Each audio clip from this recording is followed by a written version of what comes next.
Good morning, students. Welcome to Scholars Public School Javra. Here is Hemant, your chemistry teacher. So हम लोग अभी तक मैं आपको बेसिक्स पढ़ा रहा हूँ केमिस्ट्री के शुरुआत में, जो कि हर क्लास के लिए इम्पोर्टेंट है।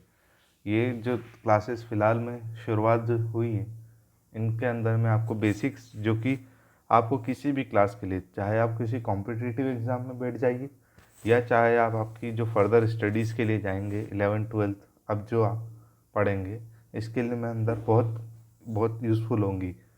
सो शुरू करते हैं। तो कल मैंने आपको स्टेट ऑफ मैटर के बारे में अच्छे से पढ़ा दिया था कि हम लोगों ने यहाँ पर देखा था कि स्टेट ऑफ मैटर में कौन कौन सी स्टेट्स थी, वाटर मतलब सॉलिड, लिक्विड, गैस। सो हमारे पास सबसे अच्छा एग्जांपल था आइस का, कि आइस हमें तीनों फॉर्म में मिल जाती है, सॉलिड में भी मिल जाती है, गैस में भी मिल जाती है, साथ ही साथ लिक्विड में भी चेंज हो जाती है। सो इसी को आगे बढ़ाते हुए हम लोग, मैंने आपको अच्छे से बताया था कि सॉलिड की प्रॉपर्टीज़, लिक्विड के प्रॉपर्टीज़, गैस की प्रॉपर्टीज़।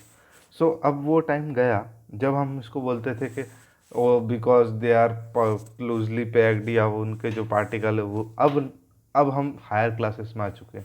अब हमें टेक्निकल आंसर देना बहुत इम्पॉर्टेंट है। सो आप लोग अब जवाब किस तरीके से देंगे कि इंटरमोलिकुलर फोर्सेस उनके बीच में, इंटरमोलिकुलर जो उनका स्पेस है वो कम है, ज़्यादा है, उस वजह से वो सॉलिड है, उस वजह से वो लिक्विड है। सो आपको ये बात ज़रूरी जानना बहुत ज़रूरी है। सो आज हम थोड़ा सा इम्पोर्टेंट एक टॉपिक है जो कि हमारे लिए बहुत इम्पोर्टेंट है, कि कन्वर्जन ऑफ मैटर, जो कि हम बोलते हैं। ये बहुत इम्पोर्टेंट है क्योंकि बहुत सारे क्वेश्चन, मान लीजिए वन वर्ड के आंसर जो आपके 11th या 12th में MCQs बनते हैं, तो वन वर्ड में या MCQs में इस तरीके के क्वेश्चन बहुत सारी बार पूछ लिए जाते हैं कि सॉलिड लिक्विड में चेंज हो जाता है तो क्या बनता है, और लिक्विड सॉलिड में चेंज होता है तो क्या होता है। सो आज के लेक्चर में मैं आपको इसी की थोड़ी डिटेल दूंगा कि कन्वर्जन क्या होता है। सो शुरू करते हैं। सो देखिए, मैं आपको एक छोटा सा एक डायग्राम आपको इस ब्लैंक स्पेस पे बना के दिखाता हूँ, जो कि हमारे लिए बहुत इंपॉर्टेंट होने वाला है। सो देखिए, आप इस थोड़ा सा स्पेस अच्छा मिल गया हमें यहाँ पर। तो मान लीजिए ये है सॉलिड, ये है लिक्विड, और ये है गैस। ठीक है, ये तीनों है स्टेट्स है। ठीक है, अब मैं इनके बीच में एक पिरामिड बनाने जा रहा हूँ। थोड़ा सा ऐसा बनेगा थोड़ा सा। सो अब देखिए, इसे इस डायग्राम को थोड़ा सा अच्छे से जानेंगे हम। सो देखिए, वेन एवर जब सॉलिड लिक्विड में चेंज होगा, आप देखिए ये सॉलिड जो होगा लिक्विड में चेंज होगा। सो इसे क्या बोलेंगे हम, इसे हम बोलेंगे फ्यूज़न की प्रोसेस। क्या हो जाएगी, फ्यूज़न की प्रोसेस। सो आप लोगों ने देखा होगा कि जो आइस है हमारे सामने, वो आइस किस में चेंज हो जाती है, हमारी जो आइस है वो चेंज किस में हो जाती है, लिक्विड में। सो इस प्रोसेस को हम क्या बोलते हैं, फ्यूज़न बोलते हैं। इसे थोड़ा सा मैं छोटा लिखने की कोशिश करता हूँ जिससे आपको समझ में अच्छे से आ जाए। कोशिश हम छोटे से लिखने की करेंगे। तो ये प्रोसेस हो गई आपकी फ्यूज़न। ठीक है, इसके बाद हम जब देखेंगे कि सॉलिड जब गैस में कन्वर्ट होगा, वेयर इज टीज, ओ माय गॉड, सॉलिड जब गैस में चेंज होगा तब क्या प्रोसेस हो जाएगी। अब देखिए, बहुत सारी बार हम देख सकते हैं कि सॉलिड डायरेक्ट गैस में कब चेंज होता है। सो आपने देखा होगा कि कपूर का एग्जांपल सबसे बेस्ट होता है हमारे सामने, कि जो हम रेगुलर हमारे यूज़ में कपूर लेते हैं। तो आपने देखा होगा कपूर का आप खुले में छोड़ दीजिए, वो डायरेक्टली उड़ जाएगा, वो आपको लिक्विड में चेंज होता हुआ नहीं दिखेगा। एक्चुअल में वो एक टाइम पे बनता है लिक्विड, बट वो इतना स्पॉन्टेनियस प्रोसेस होता है कि हमें बाय आवर आइज वो हम पॉसिबल नहीं देख पाते। सो उस प्रोसेस को जब सॉलिड गैस में कन्वर्ट हो जाता है तब हम उसे बोलते हैं, उस प्रोसेस को हम बोलते हैं कंडेंसेशन, सॉरी सब्लिमेशन। क्या बोलेंगे, सब्लिमेशन। ठीक है, सो दो प्रोसेस आपको समझ में आई। अब जब लिक्विड गैस में चेंज होगा, जब लिक्विड गैस में चेंज होगा तब क्या प्रोसेस बन जाएगी, तब हम उसे बोल देंगे वेपराइजेशन। क्या बोल देंगे हम उसको, वेपराइजेशन। आप इसे अच्छे से लिख लीजिएगा, मैं यहाँ इसकी स्पेलिंग अच्छे से टाइप कर देता हूँ आपको वेपराइजेशन की, सो आपको अच्छे से समझ में आ जाएगी। वेपराइजेशन,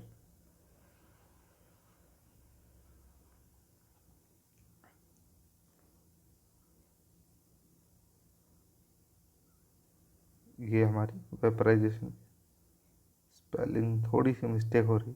चलिए ये आप अभी सुन लीजिए, पूरी इसकी पीडीएफ में आपको बना के अच्छे से दे दूंगा, जिससे आप समझ में आ जाएगा आपको।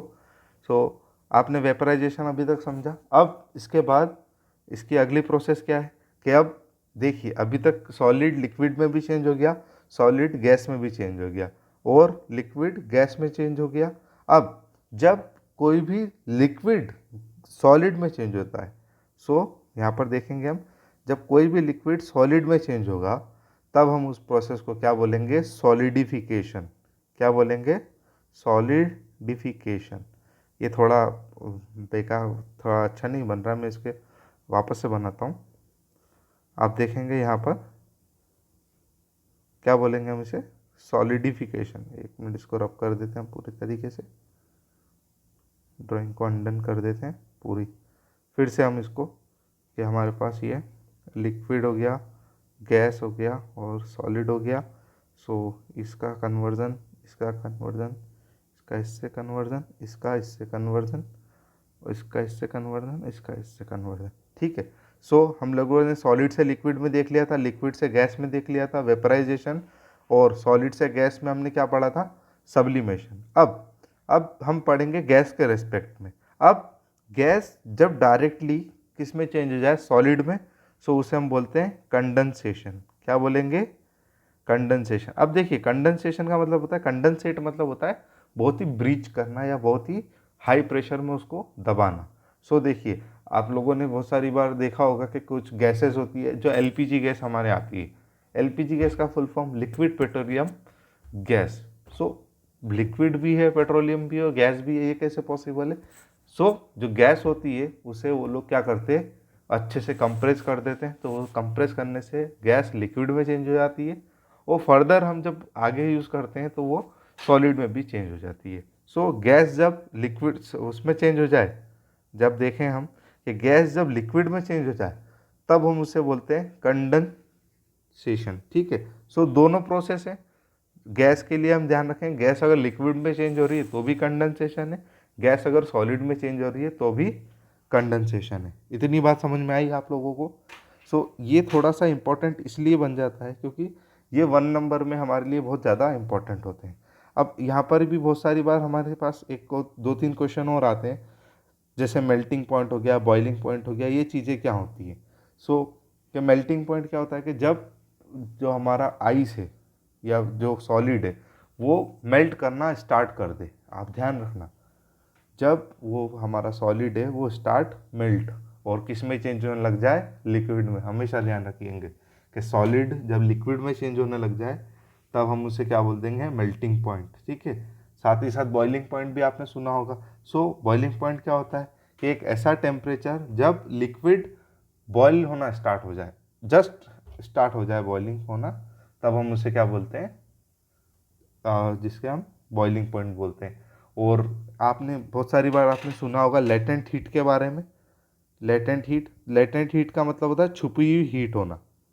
इसका मतलब क्या होता है, छुपी हुई हीट होना। मतलब कैसा कि लेटेंट हीट ऑफ फ्यूज़न 2 तरीके की होती है, जो हम लोगों ने बहुत पहले पढ़ी है, और जब हम थोड़ी सी और आगे फर्दर इस चैप्टर में बढ़ेंगे तब मैं आपको और अच्छे से समझाऊंगा। सो लेटेंट हीट ऑफ फ्यूज़न और लेटेंट हीट ऑफ वेपराइजेशन। अब देखिए, इसका मतलब ये है कि जब भी सॉलिड लिक्विड में चेंज होता है, सो सॉलिड लिक्विड में चेंज होने पर एक थोड़ी देर के लिए एक एनर्जी रिलीज होती है, मतलब उस ड्यूरेशन में एक एनर्जी रिलीज होती है, पर वो हिडन होती है। सो ऐसी कंडीशन में हम उसे क्या बोलते हैं, latent heat of fusion. So और भी क्या बोल सकते हैं, it is a amount of energy that required to change 1 kg of solid into liquid at atmospheric pressure. आप इतनी बात याद नहीं रखेंगे हम, फिलहाल में हमारे लिए इम्पोर्टेंट ये है कि लेटेंट हीट का मतलब क्या होता है कि जब वो चेंज हो रही होती है अपनी स्टेट, तब वो हमारे इम्पोर्टेंटली क्या होता है कि समझने के लिए इम्पोर्टेंट है कि जब वो चेंज हो रही है at that point of time, वो जो हीट है वो हिडन है। सो आई होप आपको ये बात कन्वर्जन थोड़ा समझ में आया होगा। आप लोग इसका डायग्राम एक बार अच्छे से प्रैक्टिस कर लीजिएगा, और अगर आपको ये डायग्राम नहीं मिलता है तो आप आपकी 9th और 10th की बुकों को खंगाल लीजिए। It is a best time for 11th and 12th कि आप लोगों को इतना टाइम मिला हुआ है। आप लोग आपकी फर्दर जो आप कुछ लोग मेडिकल फील्ड में जाना चाहेंगे, कुछ लोग क्या आईआईटी के लिए प्रिपरेशन करना चाहेंगे, उन लोगों के लिए ये अच्छा टाइम है कि जब 2021 में जब आपकी वैकेंसीज या जब आपकी कॉम्पिटिटिव एग्ज़ाम होगी इन कॉलेजेस को चूज़ करने के लिए, उस टाइम पे ये जो आपके बेसिक्स हैं ये बहुत इंपॉर्टेंट होंगे। सो मैं आपको यही सजेस्ट करूँगा कि आपकी 9th और 10th की बुक्स एक बार अच्छे से रिवाइज़ कर लीजिए, क्योंकि देखिए आपको एक बहुत अच्छी बात बताता हूँ कि हमारे यहाँ 3 टियर सिस्टम चलता है।